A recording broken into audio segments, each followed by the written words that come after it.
What's up, everybody, and welcome to my Smackdown review. A lot of things happening on the show tonight. Was this a better show than Monday Night Raw? On some points, yes and no. But, well, I should say Monday Night Raw, what did they do? Suffer the lowest rating in history to what I've kind of read today. That shows you how garbage this show is. But, hey, everybody wants to go out and say, hey, they're making $1 billion off this Fox deal for both Raw and SmackDown. They're making 3 times as much money, so why should they really care about ratings other than the product is just garbage, especially on Monday Night Raw and SmackDown a few times here and there. But just overall, they just want to say, we're making all this money, but why does the show still suck? But moving on from that, Miz TV.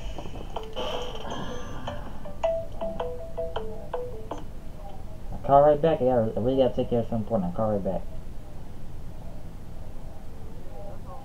Alright, I'll call right back. Gotta take something important.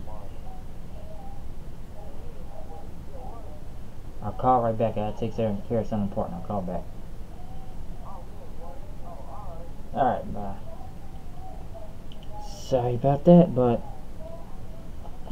like I said, moving on from that, Miz TV happened, which the guests were Team Hell No of Daniel Bryan and Kane. They both came out as they were talking about their title match for this Sunday against the Bludgeon Brothers. And as Miz introduced them, he says, I'm going to be professional here tonight. But Daniel Bryan saying, you're terrible at a lot of things and I should punch you in the face. Miz pretty much, talked about Team Hell No being a reunion like Justin Timberlake reuniting with NSYNC. As Kane pretty much said, first of all, NSYNC will never reunite, which that was out of the blue for what Kane said. And then pretty much Bryan was like, huh? And then he said Justin Timberlake's too big of a star on his own, he says. And Kane pretty much said the Bludgeon Brothers are no Team Hell No, and that they're going to beat them this Sunday. And then as Miz pretty much showed footage of Kane beating up Daniel Bryan from years ago, mostly in I believe 15, a lot of those clips, or 14. Pretty much says, I'm sorry, this is not the feud I intended to show. Miz say trying to stir the pot, but Bryan told Miz, I know what you're doing, it's not working, you're terrible at everything.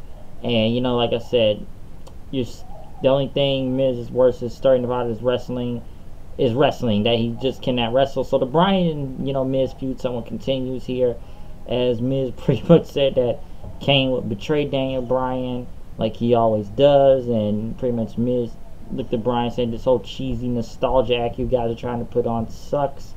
But Kane pretty much said, we spoke about this as Bryan wanted to fight Miz. Kane calmed him down.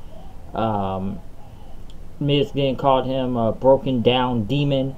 Kane pretty much turned around and immediately was going to choke slam. The Bludgeon Brothers came out, but Insanity's music hit, which Sanity attacked Team Hell No. Then New Day came out for the save, but the heels pretty much got the upper hand as referees and Finley and Adam Pearce came out trying to break it up.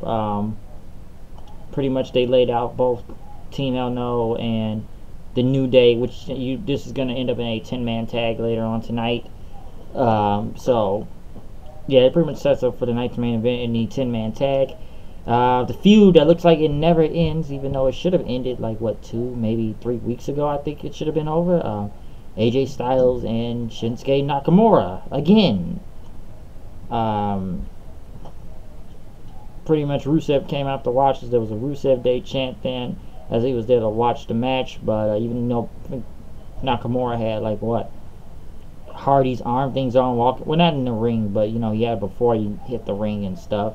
But pretty much moving on that. Listen, I've seen AJ Styles and Nakamura. Just like I said, it's not a bad match, even though it wasn't a bad match, even though I just think there was just too many commercials and that whole side-by-side commercial thing. That's what probably killed it. But it pretty much ended in a DQ after AJ hit Nakamura with a flying forearm outside the ring, and then he hit English. Then Nakamura was going to get him, but he pretty much hit a Kinshasa on English. Styles was going to do the phenomenal forearm, but Rusev attacked them, the DQ. But just to say, then after that, Jeff Hardy came out for the save, which pretty much set up a tag team match then with Hardy and Styles versus Nakamura and Rusev.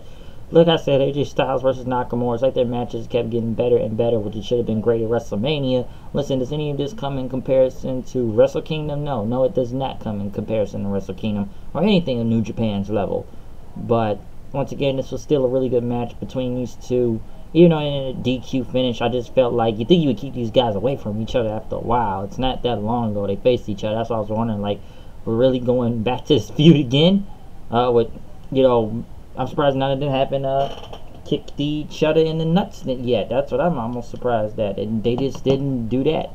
Hey, let's one kick the other in the nuts. But I guess we're not gonna go with that part.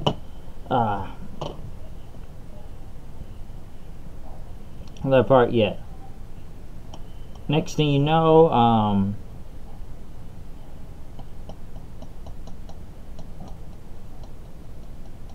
no, like I said, a tag team match. I don't know why my mind went blank right there.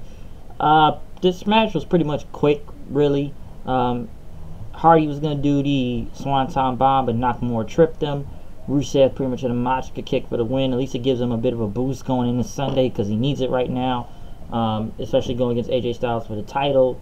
And, we still got Hardy versus Nakamura for the U.S. title. I don't know why everybody keeps saying Jeff Hardy has these injuries. I feel like through the past few weeks now, Jeff Hardy has had these multiple injuries. Like, I don't know if he's hurt. Some people think he's going to drop the title this Sunday. I don't know if he's hurt in that. I really don't. I don't. So, Paige set up a tag team match, which I feel like Paige sets up a tag team match every week now. Like, is she the new Teddy Long? I don't know. James Ellsworth and Carmella came out as the rest of the Lumberjacks. The women came out.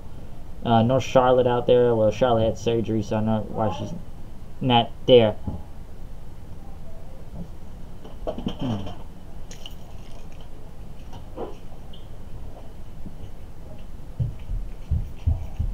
Yeah, give me 5 minutes.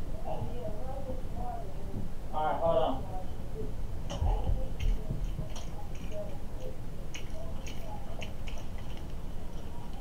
Moving on from that.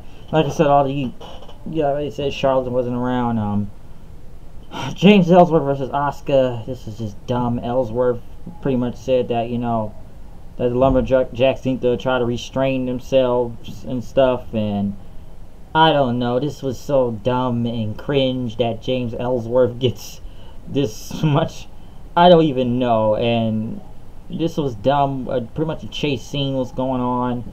And then the women all started fighting each other. Then Asuka jumps on all of them. And then, Carmella tried to get hairspray in, but Asuka ducked it and pretty much hit the Asuka lock for the win. Then Ellsworth pretty much sprayed Asuka with the whole spray again. And then Carmella hit a kick. Listen, this is dumb. I hope Carmella loses the title, but I can see some screwy stuff happening on Sunday with this. This feud has lost its edge. This feud is dumb. I'm surprised they even brought Ellsworth back for this, but Asuka looks like a goof nowadays, so I just don't even know what to go from that. Team Unknown knew they were in the back as they needed a plan of what they were going to do tonight. As, Kane said we should set him on fire and drag him to hell, but we got to find the gateway to hell, which was getting ridiculous. As Big E told him to stop, and he said, Woods, I need that plan. Kofi, I need your speed. Brian, I need that goat-face killer. And, Big E was just rallying everybody up. He says, Kane, are you with us? And he says, I give you my word. This is a battle we will win. And this is now, and with this vow forever has now begun. This I promise you is, they get, hey, they do all this cheering stuff, and then Brian said, that was in sync. So it still applies. So a lot of in sync references going on tonight. But Big E just rallying the troops saying, oh, it was kind of funny, I will say that. Andrade Cien Almas. Tranquilo.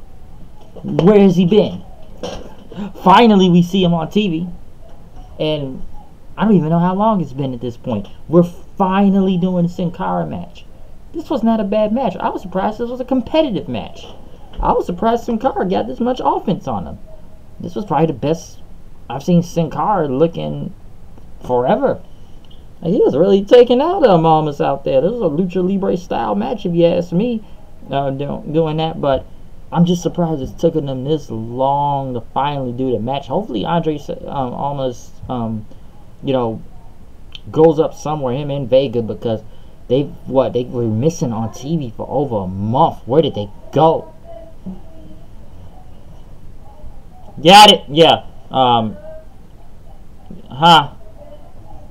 Yeah, I got it. Hold on. But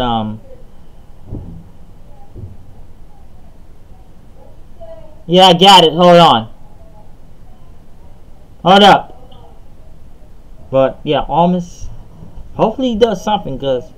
All right, I got it. Hold on. Yeah, but you know, I just don't know where they were going with this. Not going with this, but like I said, hopefully we see more Almas on TV instead of just disappearing off the face of the earth for I don't know how long. But it took him this long to do this match. I was just pressing Cara got a lot of time, a lot of offense in this match. So hopefully they start doing more with these two. Tranquilo Arsenio. But moving on from that, Sanity was pretty much doing a promo in the back with the Bludgeon Brothers as the 10-man tag began. Wasn't much to say other than eating up a lot of time.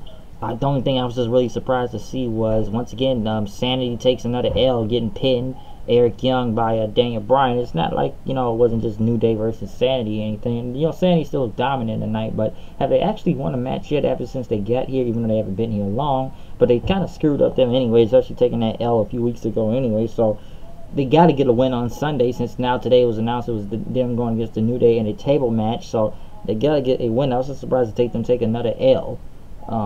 Then after that, you know, Daniel Bryan Kane started doing the yes thing, and then Bryan tried to do Kane's pyro thing and couldn't do it. And for the first time, and I don't know how long anyone has seen pyro around here, Bryan does the pyro thing as Kane looks surprised, and you know, they started doing the yeses again. But I don't know, like where has the pyro been? Seriously, who does anybody see this anymore? Do they?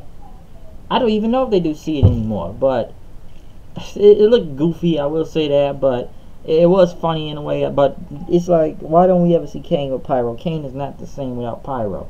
But Smackdown was somewhat, you know, good to decent, I will say that. It's not much to say from this match, but, well, this show really, I would say it was a better show than Raw. It was better, it didn't suck, so I will give its credit from there. But you know, Extreme Rules, they haven't really built this up. Like I said, it's still funny. I mean, they only got one Extreme Rules match for a show called Extreme Rules. And everything else pretty much either a title match, regular match, maybe a steel cage, and now a table match now. So that's pretty much it when you want to count from there. But hey, that's my review of SmackDown. I'll see you guys later. Check out my Monday Night Raw review. Check out my New Japan G1 G1 special in San Francisco review. I am out of here. I will see you guys later. Comment, subscribe. Peace out.